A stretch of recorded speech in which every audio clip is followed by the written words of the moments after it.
Everyone, welcome to my mini vlog. যারা যারা এখনও ফলো করেনি প্লিজ ফলো করে দিও, ফলো করে প্লিজ আমাদের পাশে থেকো। সকালবেলা ব্রেকফাস্টে কোনো ঝামেলাই নেই, তাই ছাতু নুন দিয়ে গুলে কাঞ্চনকে দিয়ে দিলাম। সবাই তন্দা তন্দা অবস্থা, এবং মা এখন ঘুমোচ্ছে, মাকেও ডেকে ছাতুটা দিয়ে দিতে হবে। ও মা, উঠে পড়ো, ছাতুটা খেয়ে নাও। মাকে ডেকে তুলে ছাতুটা হাতে দিয়ে দিলাম। মাও ছাতু খেয়ে নিল, কিন্তু মায়ের দাবি আজকে আমায় ছাতু দিলে হবে না, আমার খুব এগ চিকেন রোল খেতে ইচ্ছা হচ্ছে। বুবুকে বল না ওকে একটু এগ চিকেন রোল বানিয়ে দিতে।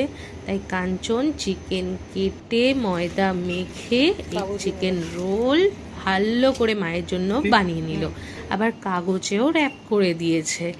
কি সুন্দর দেখতে হয়েছে রোলটা, যেমন ক্রিস্পি তেমন টেস্টি। আর এদিকে মা আমার ভিডিও দেখতে দেখতে ব্রেকফাস্ট